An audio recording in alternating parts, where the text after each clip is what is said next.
Welcome to Nasdaq Trade Talks. I'm your host, Jill Malandrino, Global Markets Reporter at Nasdaq. Joining me at the market site in Times Square, New York City, we have Alana O'Reilly. She's the Chief Scientific Officer at eCLOSE Institute. We also have Dara Ruiz-Whalen. She's the Chief Learning Officer at eCLOSE Institute. It's great to have you both with us because you are also finalists at the Milk and Penn GSE Business Plan Awards.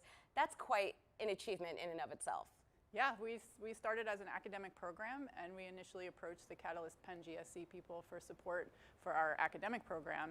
And by the time we left that first 1 hour meeting, we were convinced that we were large enough with over 1,000 students in Philadelphia participating to start a nonprofit organization called the eCLOSE Institute, where we're training students how to do cancer research in high school. Oh, wow. That's amazing. I mean, even at the high school level, and STEM positions are just so key in today's environment.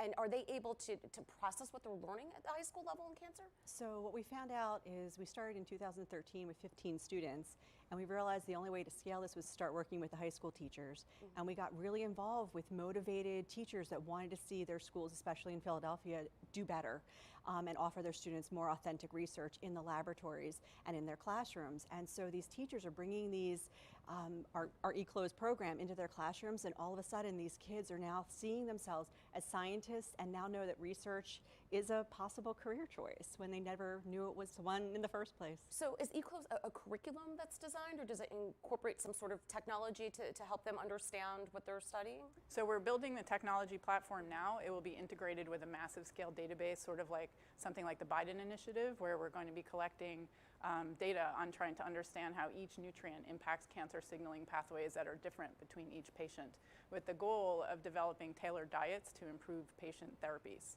All right, and it's so interesting. Are your backgrounds in science or in education, or a combination of the two? Yes. Mine's in science. Mine's in education. Yeah. So, I mean, that's the perfect marriage right there. So being a finalist for the Milk and Penn Awards, that's got to be substantial for the business and for yourselves, of course.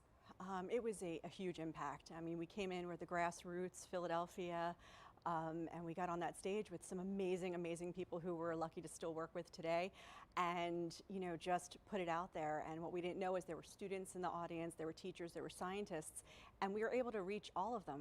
We're speaking everybody's language. And then so walking away, all of a sudden, doors opened, and we're now stepping out onto stages like this. And here we are in Times Square, New York City. It's kind of insane. And we look at each other every day when we do our regular jobs, and we're like, wow, I can't believe this is happening to us. Yeah. Well, it's interesting what you said before about science as a language. Science and math, it's universal. It's science is science, math is math, and you can't get around that. So it's something for everybody. Yes, and our inner city students really struggle with these things because the high schools that we work with don't even have microscopes. There are high schools that have not one microscope. And so we're bringing all of this equipment and concept into these high schools for students who were never ever told they could even do math before. Now they realize that they're making a contribution to cancer research, helping their grandmothers, their mothers, their members of their family who actually have cancer. We even have several cancer survivors who are high school students who participated. Amazing. Thank you both so much for joining us at MarketSite. Thank you. Thank you for joining me on Trade Talks. I'm Jill Malandrino, Global Markets Reporter at Nasdaq.